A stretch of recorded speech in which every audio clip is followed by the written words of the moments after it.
Thank you and good afternoon. I'm Dana Cunningham. I'm the Dean of the Tisch College of Civic Life here at Tufts University.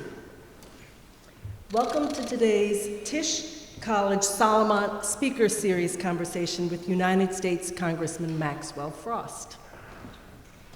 It is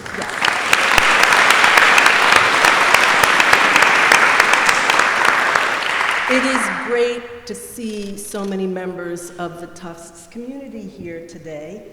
And before we get started, I want to thank all of our co-sponsors.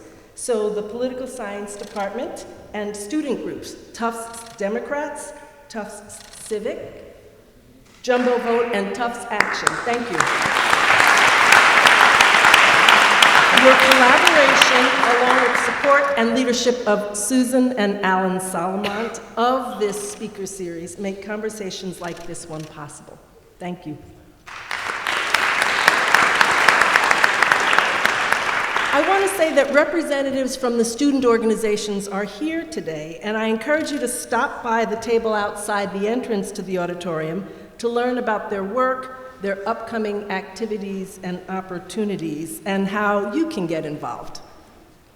This afternoon's conversation between the first Gen Z member of Congress and a Tufts student leader is incredibly special and indicative of the mission and goals of Tisch College. At Tisch College, we believe strongly in the power of young people to effect change at all levels, no matter your civic pathway. Our research and programming, including events like this one, are aimed at educating and empowering a generation of empathetic, active, and engaged leaders. Tisch College is also home to Circle, the Center for Information and Research on Civic Learning and Engagement. Say that 3 times fast. And its groundbreaking work on studying, understanding, and growing young voters. I'm immensely proud of all of the work we do at Tisch College alongside youth leaders and advocates. Today's guest is a powerful example of youth leadership and activism in practice. United States Congressman Maxwell Alejandro Frost is currently serving his first term representing Florida's 10th District. The first Gen Z member of Congress, Congressman Frost was elected at just 25 years old and is already a rising star in progressive politics. Inspired to get to work after the tragic mass shooting at Sandy Hook Elementary School that killed 26 people, Frost has been fighting against gun violence since he was 15 years old as a community organizer and as an activist. He's also himself a survivor of gun violence and has taken on multiple leadership roles in this fight, including as the National Organizing Director of March for Our Lives and helping to pass major gun legislation. Just last month, Congressman Frost was at the White House alongside President Biden and Vice President Harris as they announced the creation of the Office of Gun Violence Prevention, something he and his March for Our Lives colleagues have worked towards for years. I know the topic of gun violence, unfortunately, is often on our minds, and it is even more so in the wake of last week's mass shooting in Lewiston, Maine. We all know that creating change is a slow process, but as we reel with anger and grief at yet another mass shooting in our communities in this country, I'm heartened by the daily and persistent work of young leaders such as Congressman Frost and leaders in the gun prevention movement that lead to real change, not just thoughts and prayers.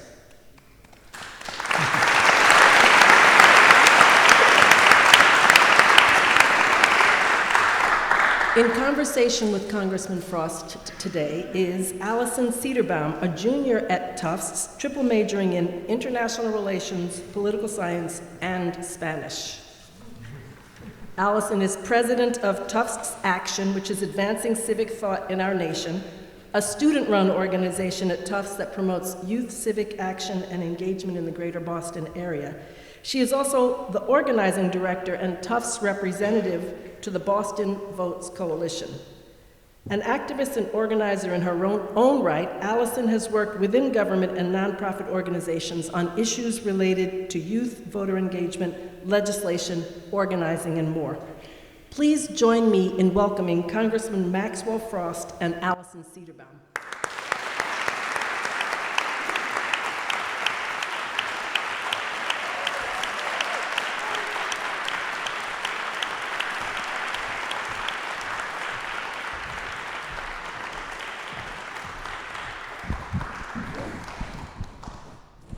Hey everyone. Congressman, thank you so much for being here today. We're really thrilled to have you on behalf of all the students here. Incredibly excited to hear from you. It's great to be here.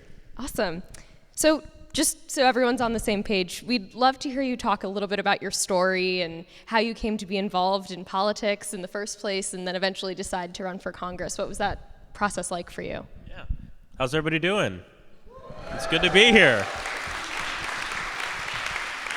I'm loving the weather, even though it's rainy. It's hot in Florida most of the time, so thank you for the weather. Look, I got involved in politics a little over a decade ago. I was 15 years old, and I was just talking about this, that I'm a musician. I went to an art school. It was an arts middle school, high school. It's kind of like High School Musical, except it's mainly black people and Latinos, so it's like spicy High School Musical. And I was a jazz drummer, so before every jazz band concert, my best friends and I would go load up on junk food, and I just remember we're sitting there, we're eating, and there's a silence that falls across the entire restaurant. We look at each other, we look at the television screens, and we finally see that somebody walked into an elementary school in Newtown, Connecticut, and murdered 20 children and 6 teachers. And that had a huge impact on me. I was adopted at birth, and I grew up in white suburbia in Orlando. And so daily gun violence was just not a normal part of my life. Like it was not something I thought of.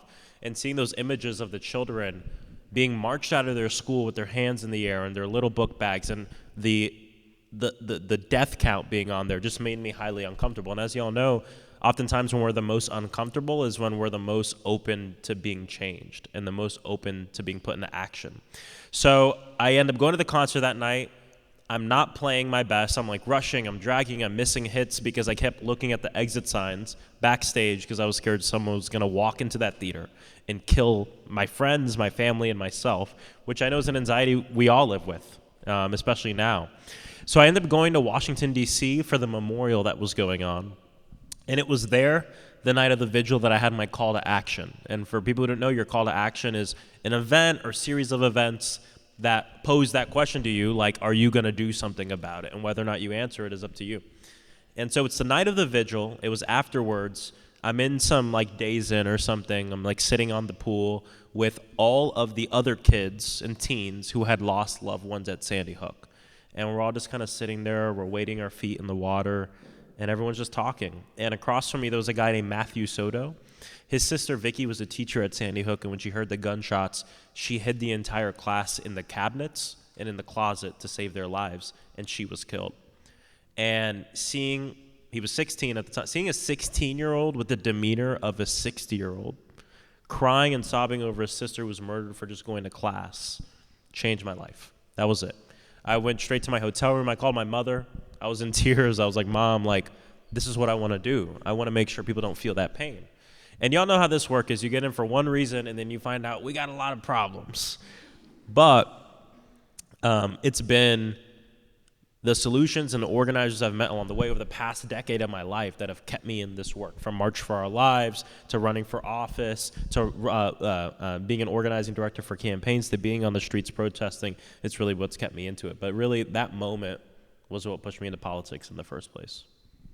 Wow, that's incredibly moving and also very inspiring. I think one thing about Tufts University is that it's a very civically engaged campus. We have a lot of student organizers. We have a lot of opportunities, both institutionally and sort of in practice, that allow students to get involved and organize and make their voices heard. I'm curious, based on your experience, what advice you would have for those students, especially as Gen Z people with issues that maybe the older people in Congress, those who are representing us in practice for the most part, don't entirely understand? And how do we make our voices and the issues that are important to us clear? Yeah, there's a few things. I mean, I think that the top thing we can do right now is work with each other to build political power. And you don't have to look far, right? You can look at other organizations, other constituencies, and think about the most powerful groups and people as far as Congress is concerned. What do they do? How do they build power? And as a member of Congress, I can tell you what we're thinking about. We're thinking of, when an issue comes up and you have hundreds or if not thousands of people writing into your office or calling or protesting or this and that sort of pressure. What constituencies are really taking advantage of that? And I think that's really important. And young people like to be loud, so we got kind of the direct action part, I think, in a good way. But how do we keep that going? Because something that I've noticed, especially from our generation, is there'll be something, we'll do gun violence, for instance. There'll be a shooting, and there's a cycle here, right? There's some press conference that electeds do. We hit the streets, and then it just dies down. And everybody forgets except the people in that community who never forget. And then it happens again. And I think as young people, we need to focus on finding a political home and then working in that political home year round. And I think that's one of the most important. I would always say to my staff when I worked at March for Our Lives, the true testament of our strength as organizers isn't when there's been a mass shooting and everybody cares and the news is talking about it. It's when no one cares. It's when it's not in the news. It's when the money isn't flowing in. What are we doing to prepare our infrastructure so when everybody does care, we can say, it's not too late, welcome to the fight, here's your home. And that home will look different for everyone. For some people, it'll be a college Dems. There are going to be people who don't feel comfortable in a college Dems. That's okay. There'll be another thing for them, whether it's March for Our Lives or some other organization. Maybe they want to focus on mutual aid. Maybe they want to focus on the arts. There's something for everyone. And I think, I hear, especially from young people a lot, I'll be in the electoral space and I hear people saying, well, marching doesn't do anything. Then I'll be in the direct action space and people say, voting doesn't do anything. And it's all BS, right? We need all of it. All of it. We can't afford to throw any part of our movement out. March, protest, vote, create, love, mutual aid, everything. Because I can promise you this, our opposition, they're not picking and choosing. They're using everything they got.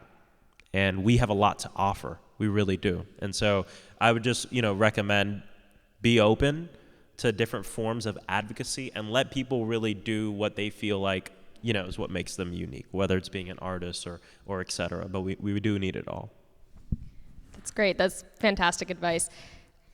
A follow-up to that, you clearly have had a lot of experience in these various realms of advocacy and making an impact.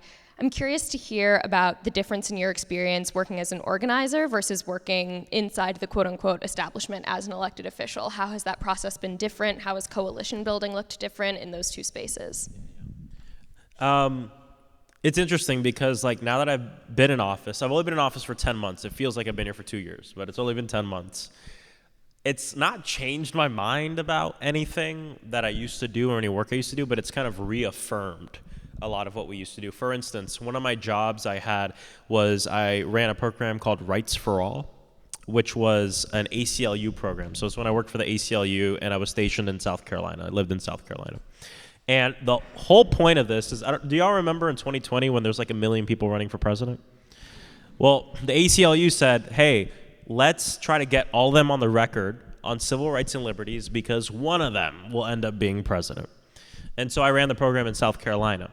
And I forgot the question. What's the question? Your experience working. Oh, yeah. Okay. Now I'm good. I'm good. So we're in South Carolina. We're doing this work, and the entire tactic was to bird dog candidates. And if you don't know what bird dogging is, it's essentially when you kind of just approach a candidate or an elected and you video them and you ask them a question, you get them on the record. And so we started doing it, and we were actually very successful. And one of the top ones was myself and a 77-year-old volunteer named Nina Gray. We went to a then Vice President Joe Biden rally, and we asked them about the Hyde Amendment. And for folks who don't know the Hyde Amendment, is something that really keeps a lot of poor and working class, women of color, people of color from getting the abortion access that they deserve. And he was for the Hyde Amendment at the time. He was the only Democratic candidate for it. So we went and we asked him the question on video, and he said, yes, we got to abolish it. And then we were like, we broke news. Like, we were really excited. So the ACLU put out the video, and then a few hours later, the president's campaign put out a press release that said he misheard the question. But now everyone knew about it. And every organization you could think of, Move On, Planned Parenthood, just every org, from very progressive to center left to even center, came out and said, with all due respect, Mr. Vice President, if you want to be our nominee, you have to be against the Hyde Amendment. A few weeks pass, he does a major address where he says his heart was changed, and he comes out against the Hyde Amendment, and now he's the President of the United States. Wow.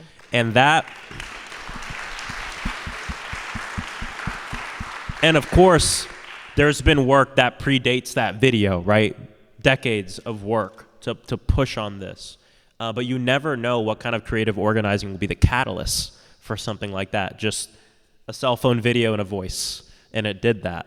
And so now, being the politician myself, I was with one of my best friends, Lauren, from high school, just walking around the Capitol like a few months ago, and someone bird-dogged me. They bird-dogged me on something easy. They were like, do you support veterans? I was like, yes. And then I kept walking. It wasn't Very really controversial. Yeah, it was an easy one. But she was like, she asked, does that happen a lot? It was kind of intense. Someone just asked you a question. What is this something that, you need to look at, or something like this? And I said, yeah, it is. It is a lot of pressure. It is intense. That's why it's a very effective thing. I don't want to be bird-dogged. I'd rather sit down and talk about it. But it's not my choice to dictate how people utilize democracy to engage with me.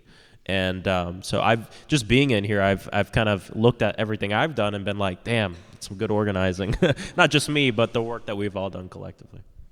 That's great. It's really interesting to hear sort of the emotional side and the pressure that you're experiencing in these different spaces. Another follow-up to that, you're someone whose opinions and ideology tend to be a little bit more on the left of things, a little bit more progressive. As an elected official and a member of the Democratic Party, what sort of tensions emerge there in working with Democratic leadership and with your colleagues in Congress, while also staying true to your own beliefs and also to that of your constituents? Yeah, this is a really good question. What's interesting? I thought, just like from the outside looking in, I thought I would come in and be a part of this big ideological war in the Democratic Party, progressives versus moderates. And I haven't experienced that at the level I thought I would. Now, granted, I'm 10 months in. We're in the minority. It's different than being in the majority, right? We're not necessarily, we are the governing party right now, but we aren't governing, right? Like we're not, our legislation isn't the thing getting passed en masse right now. And so the debates I've been a part of and that I've seen at this point haven't really been about ideology, but have been about style and tactics. So more about, are we going to be progressive or not? Not necessarily that, but how aggressive are we going to be in our messaging? Are we going to hold the line on this? What are we going to do with the speaker's vote, right? Are we going to vote for McCarthy, or are we going to hold the line against him? Are we going to be more aggressive and straight up on our values, or are we going to save the institution or whatever? Even though I don't think that's saving the institution, but that's, and those were real debates that we had. Those were like real debates that we struggled with and for a while. And so those are really the things I've seen more of, less of the progressive versus moderate thing. But as I've spoken with some of my fellow Congressional Progressive Caucus members, a lot of them have mentioned that the ideological debate comes up more when you're in the majority, because then you're governing and you're deciding what goes in and out of the bills. It's easier for the caucus to stick together in a minority because we're just saying no to everything. And we all agree, for the most part, on the things we're saying no to. So I'm interested myself to see how that changes over the next several years once we take back the majority, and what that looks like. But I will say, that kind of the House of Cards pressure and stuff like that, I haven't experienced it. I haven't had someone strong-arm me on anything like that. But again, things could change, and I'm always very open and honest about it. But I haven't experienced that just yet. Yeah, absolutely. I know you said you're curious to see how this changes, but I'm curious if you, as someone from working inside of that that institution. If you have any insights, what Congress will look like in terms of its makeup and how it goes about these sorts of tactics and decision-making processes in 10, 20 years. I think Congress is changing a lot. I know it doesn't seem like it right now, but get this. 50% of Congress has served 5 terms or less. If you look at it, if you analyze what's going on as far as retirements and over the next probably 10 years, we'll see the most open seats that we've seen in a while in these elections. Part of Congress it's twofold. Congress is very old, it's not great. But the other side of that means that because most of Congress is very old, there comes a short period of time where many of those people will not be in those seats anymore. Retirement or leaving or the other thing. And so because of that, there'll be a lot more open seats and there'll be more opportunity for young people, but it's not just young people, it's also about new people to come in, new older people. Because I'm not one of I don't think that all Congress should be young. I don't think it should all be Gen Z, right? Like, it's a representative body that needs to represent the country. My problem is that it's not about, there's older people in Congress. It's that we need older people who understand what it's like to grow old now, which is just a little different than maybe it was before, especially as a working person, not in a position of power. Like I always talk about my mom. My mom just retired 37 years as a public school educator. Special education, yeah. Go Mom! Special education, too, for all 37 years. That's not easy. I'd love someone like my mom to represent me, right? And so it's not even just about old versus young, but it's about new people that I think could be helpful. And you see actually a lot of solidarity, or you see a lot of bipartisanship in Congress as it relates to the reforms that we need, whether it's term limits or extending terms or money out of politics or banning members from trading stock. A lot of that actually isn't really a partisan thing, but the breakdown has to do with when you get to the institution. So there's a bipartisanship for members who have been there for a while on not touching stock trading. For newer members, Republicans, Democrats, old, young, generally, we believe that's good policy. So not everything is just Democrat, Republican, and not everything is old, young, older or young. It's a lot of it can be when you get to the institution, and so Congress is going to change a lot over the next decade, and not just Congress, but offices across the entire country. So it's exciting. We have an opportunity to mold it, but we have to be ready for it. Yeah, absolutely. And I think something that you pointed to a couple questions ago, and it's sort of underlying many of these answers, is the importance of voting. I heard you talking backstage about your thoughts about voter registration processes. I'm curious if you want to share any of your insights on that issue. Yeah, my big thing on voter registration is this effort to institutionalize the process. That is like what I'm focused on. Clipboards on campuses are extremely important. Dorm storms are important.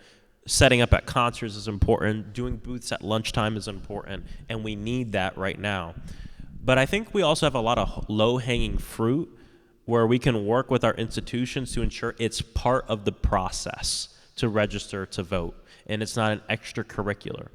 Something I'm working with my school district on in Orange County is the onboarding papers. How do we make sure that registering to vote isn't just like a leaflet and a thing full of leaflets on the non-required section, but is actually in the section where you do your vaccination form, you put in all your information, you register to vote, you do all this, and that's the packet you hand in. And it should be the same thing for colleges too, which actually most colleges don't. It's not part of the process to onboard yourself into the institution.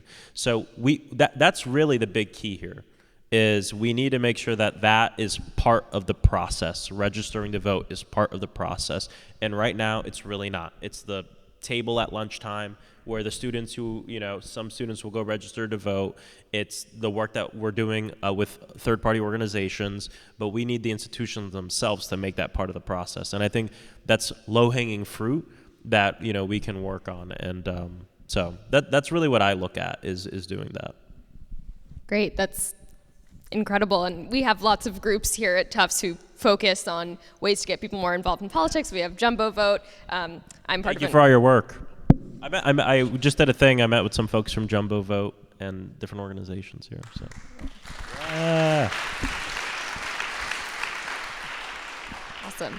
And another one. We need automatic voter registration too. That's part of like institutionalizing it, right? Automatic voter registration. It should just be part of life. This is part of the reason, and I don't talk about this view often, but this is part of the reason I actually think we need to lower the voting age, because I think. Yes, of course. No, okay. My public opinion is to lower it to 16, but I get that one too. And it's obviously because I believe that young people deserve a voice in really legislation that, most legislation we vote on is not fully enacted the next day. I mean, it takes a long time, usually a decade or more, to see the full implementation. I think young people should have a voice in that.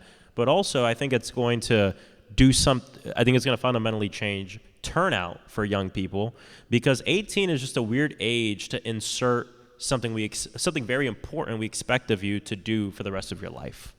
And so, we should borrow from the church on this. Get them young, Catholic Church, you get baptized when you're a baby, Like, let's get this habit into people when they're young. And so that's part of the reason for lowering the voting age. Yeah, that's incredible.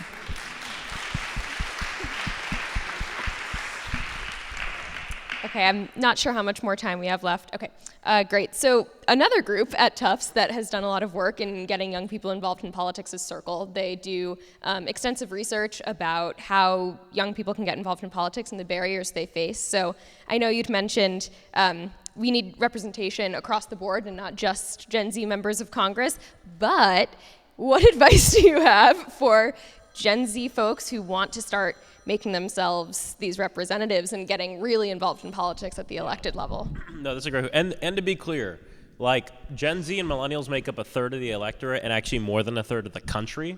We're nowhere near that in office. So we do need a rapid acceleration of young people getting into office, and not just Congress, city council, county commission, everything.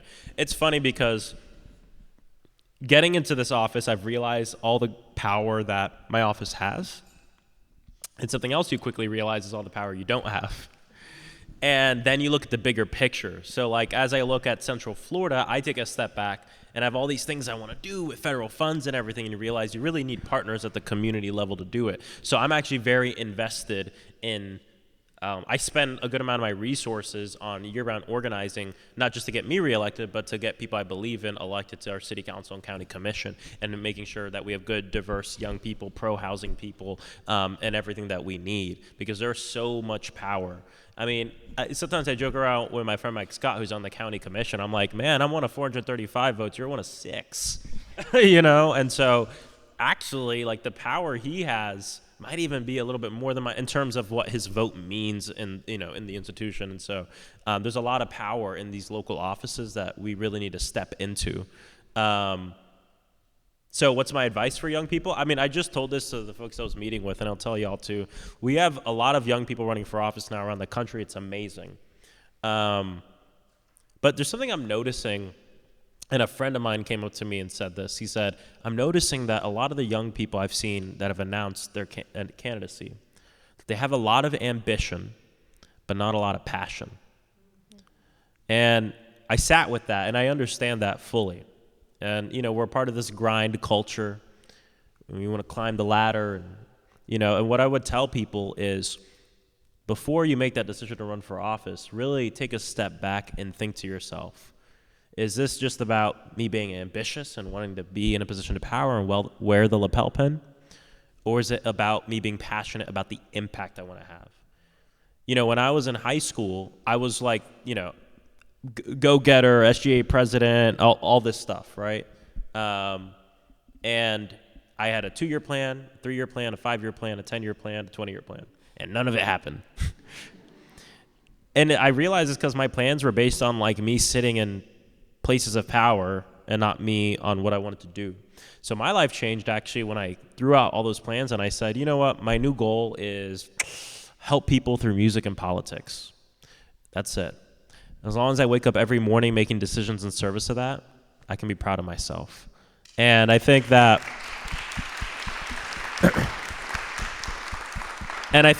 it's true to me, and it helps me like keep my, it's like I don't take myself too seriously, but I take my job very seriously. But I think it also gives yourself the grace you deserve. And that really, to tie this up here, this question, give yourself grace. There's a lot of pressure on young people right now. In school, when you leave school, finding a career, running for office.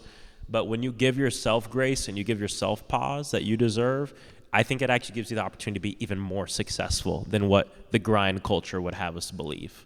And that's really what's like changed my life a lot. So, wow, that's very inspiring. I think a lot of folks who are involved here at Tufts, they have their passions and they separate it from their professional ambitions. And I think that's something that a lot of folks experience across the country. So hearing that insight is really valuable.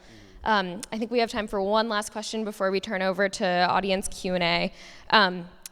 We've spoken extensively about representation, and it's no surprise that there are certain identity groups who are very underrepresented in these types of institutions, including Congress.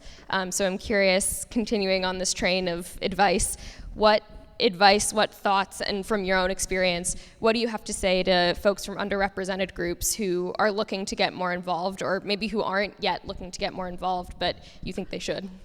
Yeah, I mean, I think like I said before with young people, it's like you have to build political power and organize where you can organize. So like, for instance, when we woke up one morning and saw a video of George Floyd being lynched in broad daylight on Twitter, right? That's where I saw it.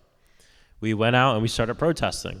And then a few weeks into our protesting, we started to ask, all right, like, what's next? Like, what are we going to do after this? And those conversations and what came after that was our power building, figuring out how do we utilize this movement and show our political power at the ballot box, but also at offices and lobbying meetings, and also planning events and getting more people to be involved with what we're doing and sending letters to our legislators and et cetera. And I think using every part of that is really important. We can't, like I said before, we can't throw out any part of this work. Like, we got to use all of it.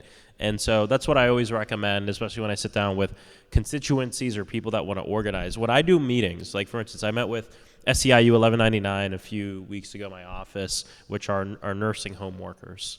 And they came with some asks, and we sat down and I, told them, all right, this and that. And what I do in my meetings is I'm like writing down notes, but I'm also have another column where I'm writing down things I'm going to do.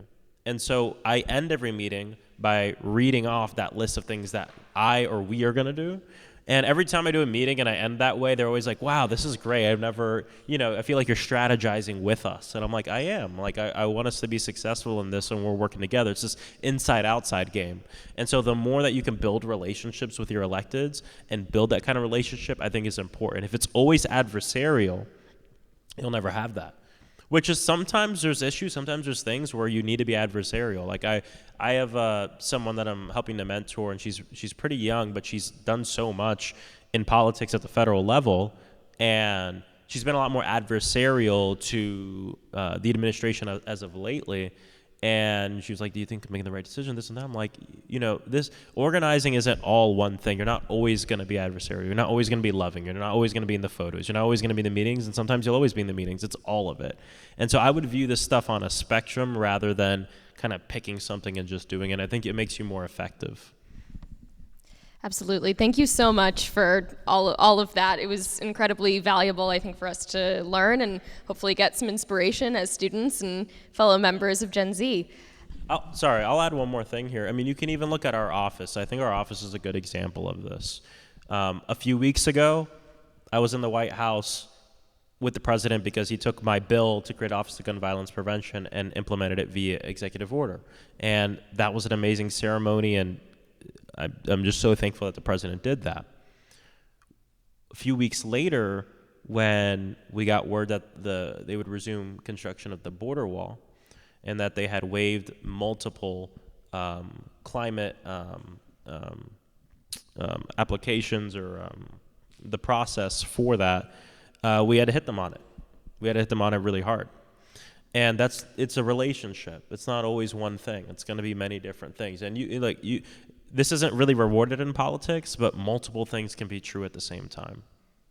And if you don't have space to hold that, it just might not be for you. Yeah, absolutely. I think that's a great segue into audience questions. If folks have any issue-oriented ideas or want to continue in this conversation of representation and advocacy, just show of hands, and I'll pick as many folks as I can. This was a eager right here. If you want to introduce yourself, so name, pronouns, and then get into your question. Hi, my name is Zach. I'm a first year. I go by he, him. Thank you.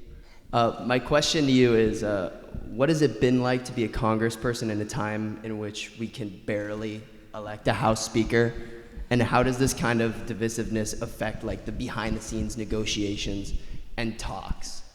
Yeah, it impacts everything. I just said in this last session we did that I was talking to my chief of staff yesterday, and we calculated it. We've only really had 2.5 months of the job. 2.5 months of introducing bills, voting on bills, going home for the weekends, doing town halls, what this job really is supposed to be. Other than that, it's been crisis to crisis to crisis to crisis, right? When I first got into Congress, it took us 4 days to elect a speaker. I got sworn in at 2 a.m. on a Friday night. No family was there. Everyone had to go home. I did my oath of office, and I went and got Taco Bell and went to sleep, A little bit later, the debt ceiling, which was, I would argue, probably a larger crisis than what we just experienced with the speaker, just because of what a default could mean for the country. That lasted a month and a half. Then we have the government shutdown. Then we had the speakers thing that just lasted 3 weeks. And now we're recovering from it. And we're very behind. So we've really only had 2.5 months of actual governing. We've been here for 10 months. So it has real impact on what we can do, legislation we can file. And it has real impact on our ability to bring money back home and everything like that. I have 4 bills ready to go that I'm super behind on introducing them, and I'm very intentional with my bill rollouts because we engage with stakeholders on those bills beforehand in the drafting process, which is a lot. And so one bill I'm about to roll out that's an arts bill has taken us 8 months to put together because we wanted to make sure we had the buy-in from everybody. And I don't even think I'm going to be able to release it this year, to be honest, because I wanted to get the attention it deserves, and we're just in the appropriations process right now. So it has real impact, and it's really unfortunate. And I tell people it's not left versus right at this point. It's just can you govern versus not governing, and that's the problem. Is just we have not been working. It's a lot of waste, fraud, and abuse, if you ask me. Thank you. Any other questions over here?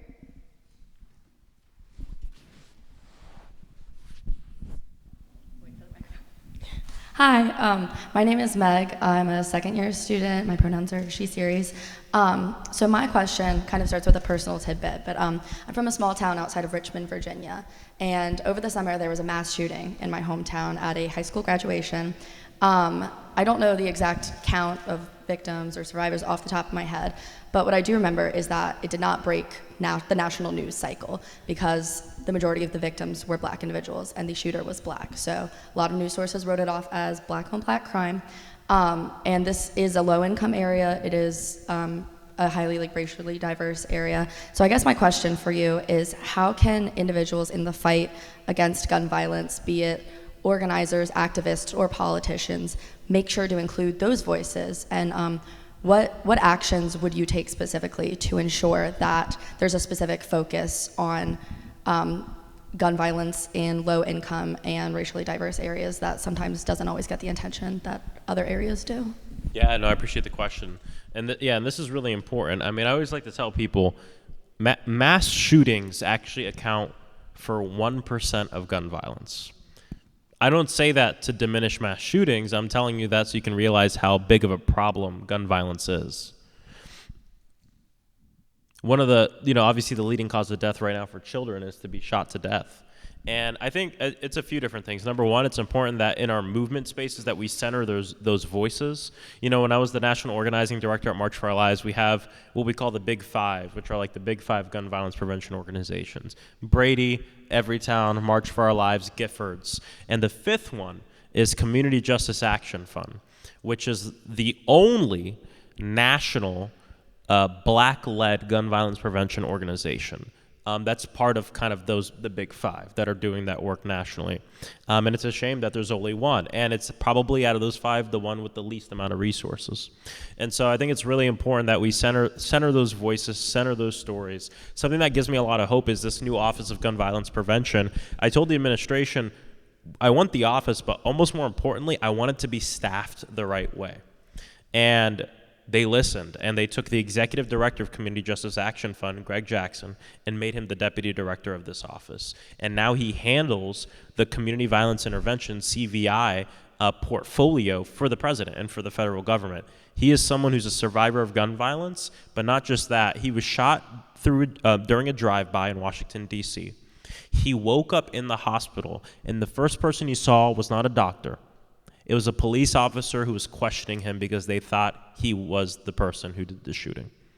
He woke up dying, criminalized because he's black. That experience is now at the forefront of the policy for the White House. That's like real. So I think centering the voices is important, but especially in government. And the other thing is looking at the solutions. And I think, you know, something that I've been fighting for since I was at March for Our Lives, that I fight for here, is we have to look at gun violence holistically. And there are many different solutions here. Gun regulation, there's problems on the left and the right on this. People on the right only want to talk about mental health. All they want to talk about is mental health. People on the left only want to talk about gun regulation. The fact here is that we need all of these solutions. This is a huge problem. We need gun regulation because we need to make sure that guns don't get in the wrong hands. We need to address mental health because it's important to the issue, but we also have to be specific about this. Most people with serious mental health conditions people with serious mental health conditions are not more likely to shoot someone, they're actually more likely to be shot. The next thing is creating a country where people don't feel the need to use a gun to solve their problems in the first place. And that's when you look at standard of living. And so what I say is, if you want to be the gun violence prevention person, you also have to be the poverty person, the anti-poverty person, the wage person, the climate crisis person, the healthcare person. Every single one of these aspects impact whether or not someone feels like that gun will solve the problem that they have. And most crimes are crimes of condition. And we have a real opportunity to help fix those conditions for most Americans. And the people disproportionately impacted are black and brown communities across this country who the shootings that happen don't get reported on because it's been normalized in this country. We have to work at not normalizing it.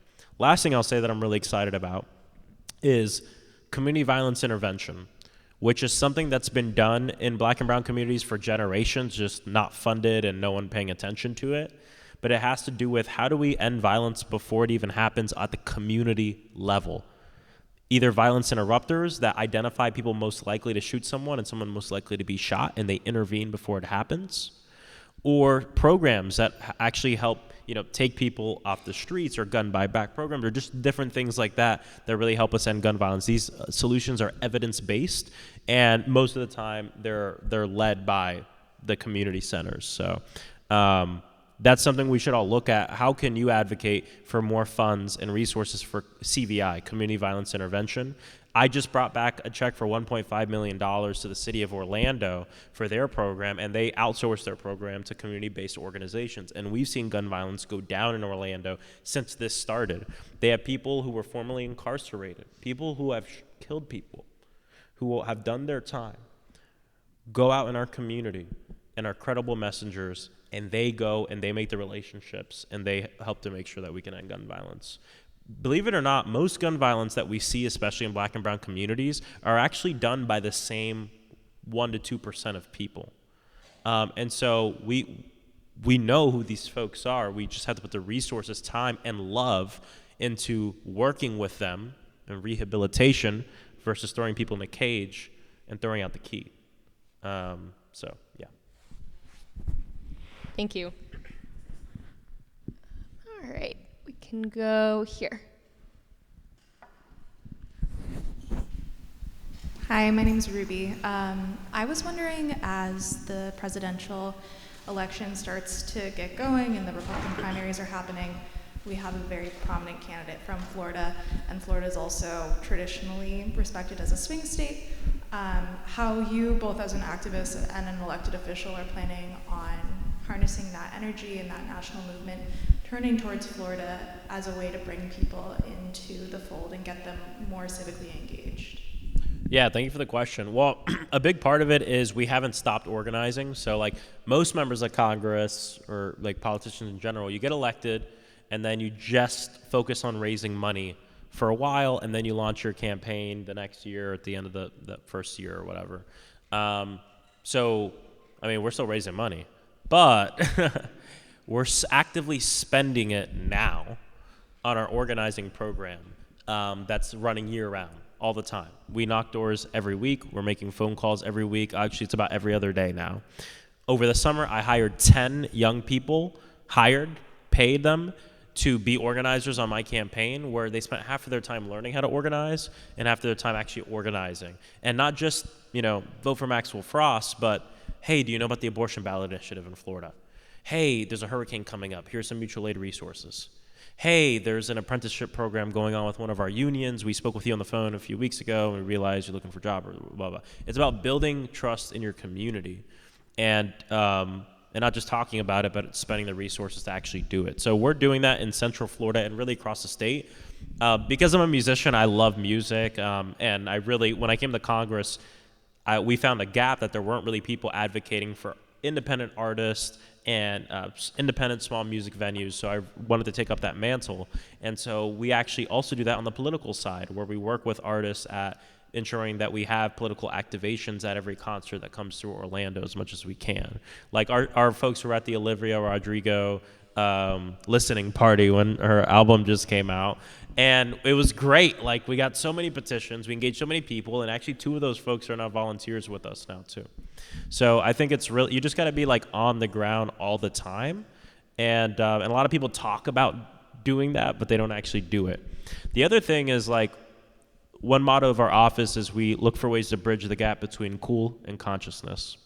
And I think the arts is just a great opportunity to do that. So we're hosting a music festival in my district that'll be next year, where, like, to get in, you register to vote.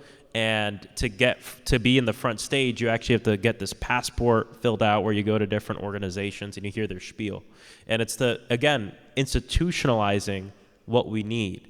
If we did Paramore, for instance, right? Everyone knows I went on stage and said the F word or whatever. But what people don't know is that we actually petitioned at their show in Orlando. We collected thousands of petitions. And that's great, but that's extracurricular. People are going to a concert, and then we have a table. And we grind, so we get a lot of petitions. What about a concert where you go through security and the next table you go to is the register? That's institutional. That we institutionalize that for that show. So that's what I want to do with my music festival that I'm putting together. And it's not going to be a political event. It'll be just a festival. But when you get there, the politics will be there. And we really want to attract people who wouldn't go to the rally, to the political rally, but would go to the concert, and giving them, reaching people and meeting people where they're at.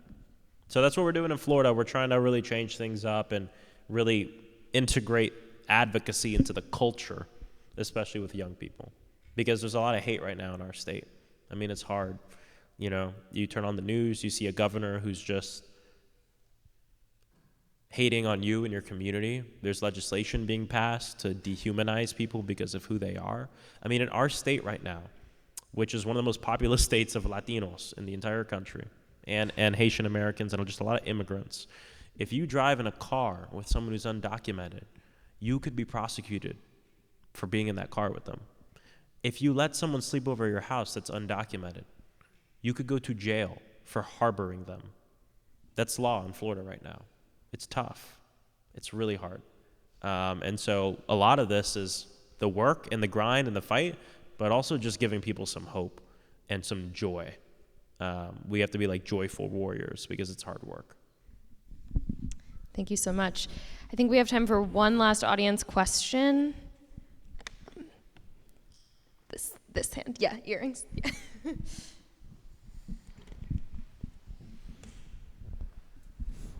Thank you so much for coming here. My name is Samantha Perlman. I'm one of the graduate students in the Urban Environmental Policy and Planning program.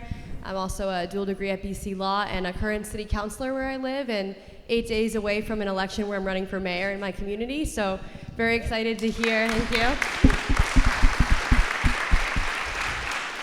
Really excited to hear you talk about, the things around grace and importance of getting young people elected. And I was first elected at 24, so trying to live out my values too in my own community where I grew up. I'm curious if you can speak a little bit more about the toll it takes on you personally and the self-care. Certainly, I'm the youngest on my current council, and I was working full time and then back in school, but just what it's like for you doing something very different than your peers and what that experience is like for you personally. I mean, even getting sworn in at 2 a.m. and then going to Taco Bell, right? Trying to have some element of a real life. Just kind of a little bit more context about that, because as young people take on these positions, we're also changing culture around them, and I think that's really key, that it's not a 365, 24-hour-a-day job, but that we also need to be real people, and I'd just love to hear you talk about that from the congressional perspective. Yeah, I appreciate it. And I'm still figuring it out. Like, what does that look like for me? What does self-preservation look like for me? And oftentimes when we think about self-preservation or self-care, we think about, at the beach with the cucumbers on our eyes and sort of thing, which could be it for you. But also, like, I always encourage people to find ways to incorporate self-care into your work and what you do. And like, so for me, every whenever we do something related to music or the arts in our day, it's like a little bit of self-care in the work itself, if that makes sense. It really helps with the longevity of it. But it can be really difficult, especially with Congress, because, we spend roughly half of our time in DC and half of our time at home. So we're constantly back and forth. I'm kind of lucky because my flight's only 2 hours, but imagine if I lived in California, and you're taking two flights, or Hawaii, one of my or my colleague who's in Alaska. So it can be pretty difficult, and you have to kind of find pockets of time where you're able to really disconnect. Because what I found is, for me, it's always been enough, like when I worked at advocacy organizations, to involve self-care into my work, and then, I usually have the weekends off, and that was enough, and I felt good. And I realized here that wasn't the case in this job, because when I go home for 2 days in between session, I'm only at home for 2 days. And that's sometimes the only time I have to do a town hall with my community, or go speak at a church in my community, or go launch that canvas in my community. And so it's hard, and honestly, I'm still figuring it out, to be perfectly honest with you. I'm very exhausted. I'm getting sick a lot. I've been sick like 7 times already this year, and I'm still trying to like figure out what that self-care looks like for me, not in terms of like just my mental fortitude and like having joy in my life, because I do feel really happy and I just feel like one of the luckiest people in the world. But actually my health is something that I need to get better at being on top of, that I'm not doing a good job of right now. And I actually just now started taking advantage. We have a congressional doctor. We have a attending, doctor, and I walked in the office. There's like 6 doctors just waiting for members of Congress to come down. And so I just started taking advantage of that, which was great. And, they were like, do you have a primary care doctor? I was like, no, dude, I'm 26. We don't have a primary. I don't have a primary. And he was like, well, you need one. And so now I have one. It's the Congress doctor. Yeah, and got all my blood work done and everything. But I'm still figuring out what that looks like for me, to be honest. But I'll say one thing that's really been helping me a lot are shows and concerts. And I love shows. I love concerts. I love music. And I also love to engage with it outside of work, and not always a political thing. And so I have I have an unofficial congressional concert crew where I bring a lot of my colleagues that I know and love to go to shows all the time in DC or when I'm back home. And it really gives me a lot of juice in this work, and creating good relationships with artists too, and getting to speak with them. It gives me a lot of juice in this work too. So It's finding those things you love. And the good thing about concerts is, like, when I'm in DC at 9 p.m. when the show starts, there's not a lot expected of me at 9 p.m., you know, in terms of my job. So it gives me an opportunity to really disconnect. But I would tell folks, especially if you run for office, I think it's important, and I'm in the process of doing this, setting good boundaries with your staff and setting good boundaries for yourself. Because not only is it just for you, spending time with your family or your loved ones, or et cetera, but it also sets an example for your staff and for the people who are on your team. Because you have to think, like, there's so many people who will go to bat for you no matter what and give up a lot of their personal life for you. That's amplified by a ton for the people that work for you. And so it's about yourself, but it's also about modeling the right thing. And I'm still in that process, to be honest. Awesome. Sorry, it's not the best answer. It was a great Still answer. figure it out.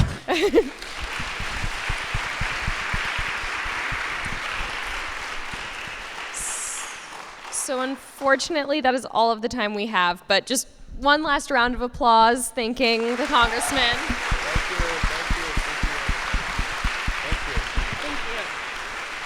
That's great.